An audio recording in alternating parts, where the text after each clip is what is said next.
So now Andy and I have been joined by Elena Hernandez. She's the policy analyst also for Washington State Budget and Policy Center.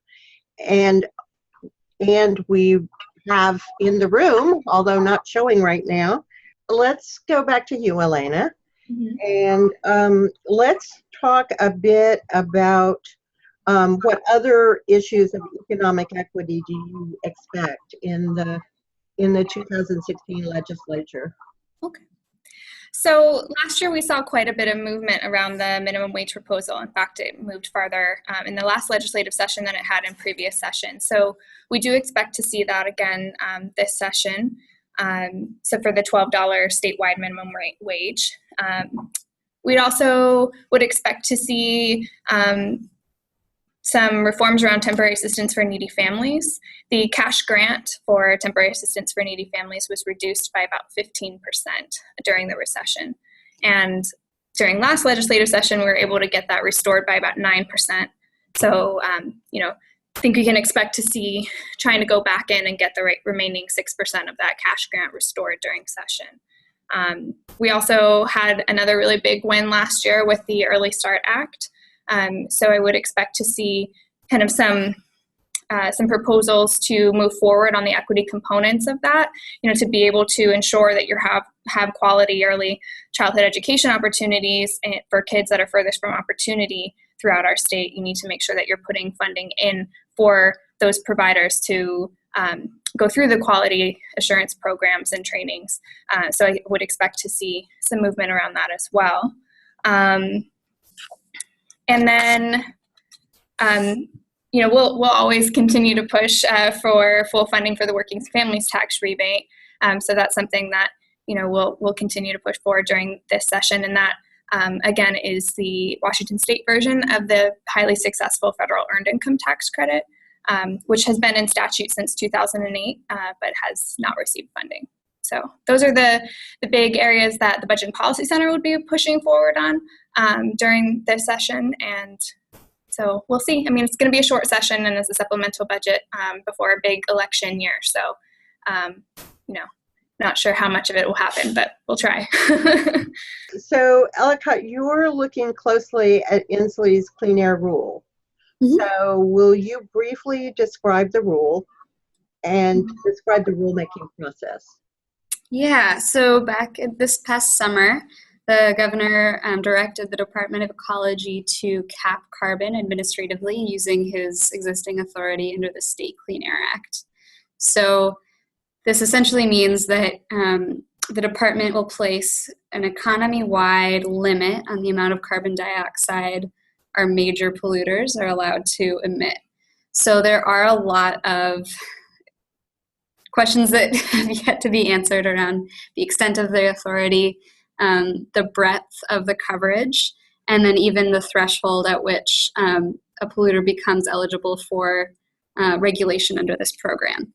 So that process was initiated in September. The department filed the CR 101, which is a notice of rulemaking, and it basically means that the department is pulling together the right staff team to begin doing all of the sort of the scoping or like the exploratory processes of, first of all, identifying the limits of their power, and then second of all, figuring out how to apply that power to the problem of carbon pollution. So they've conducted a couple of sort of stakeholder workshops in Seattle, in Georgetown, and then also in Spokane in October. The next step is, as they're getting feedback now online and then through other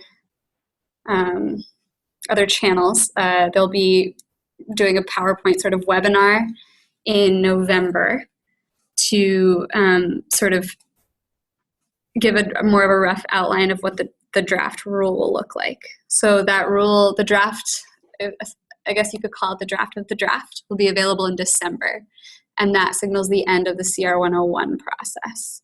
So once that is over, they'll begin the CR 102 process, which is stakeholder engagement but specifically around the draft that they proposed in December. So between January and March or April, they'll be doing a lot of public work sessions and hearings on what they've been able to draft so far. And then the rule is supposed to be adopted by next June per the governor's timeline. So what this means is that it's going to be a very rushed process. The CR 101 process that we're in right now, that sort of initial scoping exploratory phase, typically takes about a year and a half, and they're doing it in 6 weeks. So it's all happening very quickly, and I'm a little bit concerned that they're going to sacrifice some of the necessary engagement with stakeholders like impacted communities, and some of the effectiveness of the rule, because there are certain aspects of enforcement that would take more time to develop than the department has. That said, they are trying very hard to adhere to all of the stipulations of the Administrative Procedures Act. Is that what it's called? The law that we have on the books that tells departments how to conduct rulemaking processes in a way that's most transparent and accessible to the public. So I'm confident that they are committed to that, but I also think that the timeline, the time constraints they're under would dictate that they can't necessarily do so or incorporate as much feedback as they would otherwise like. So I think the opportunity to comment is actually closing fairly quickly. There are some venues to continually comment. There's I think it's called Eco Forum. There's something on the Department of Ecology's webpage. There's a section in the Clean Air Act Clean Air Act page that will take you to an online forum. And they're asking various questions about climate impacts and people's opinions on different aspects of the rule. And so anyone and everyone can comment there. And I actually think they're really taking those comments seriously. So I recommend that. If you could just highlight some of the things we should be strongly supporting and things that we need to oppose. Okay, great. So One America is part of the Communities of Color for Climate Justice Coalition, which works on various aspects of climate policy in various iterations. And we are in the process of submitting a comment letter that touches on our priorities within the context of the rule. So on a sort of theoretical perspective, like on a theoretical level, I guess, we think that it's crucial that this rule confer benefits locally, even as it is designed to address a global problem and our contribution to a global problem as a state. So we think that anything that the rule does to reduce atmospheric carbon should also reduce local pollution and bring benefits to communities that are already highly impacted by free pollution. To get a little bit more into the weeds, they're, like I said, setting an economy-wide cap or a limit, but they have yet to completely identify what that will be. We think that it should correspond to science-based limits, and those are not necessarily consistent with what's in statute from 2008. So we should update those carbon reduction targets and enforce them through this rule. I also don't think that the threshold at which a polluter becomes eligible for regulation in this market should be uniform across sectors.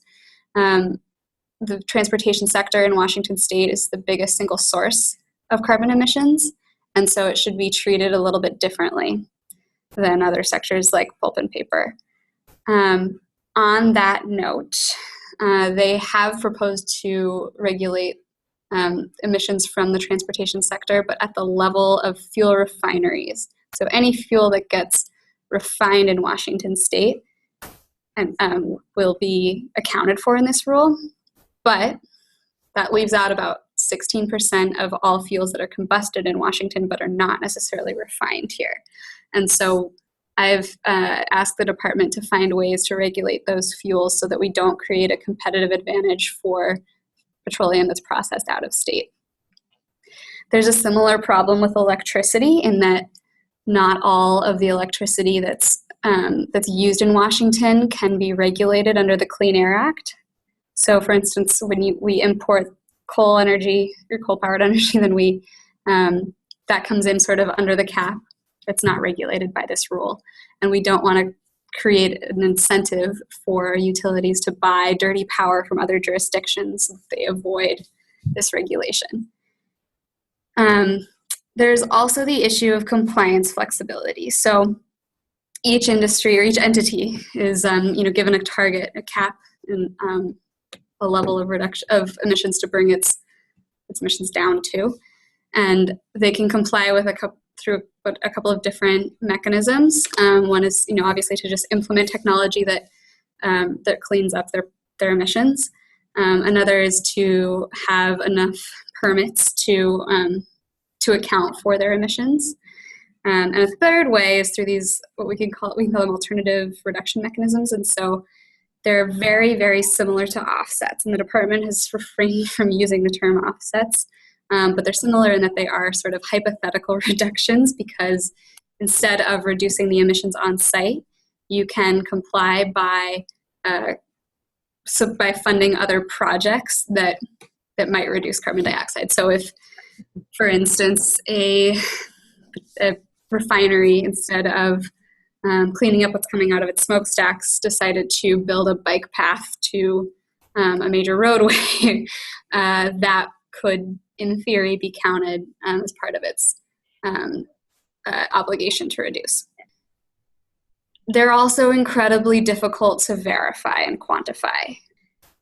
Right now, the Department of Ecology has very few restrictions around what is eligible, and even what percentage of somebody's obligation they could take care of using these projects. And so we've pushed them to eliminate this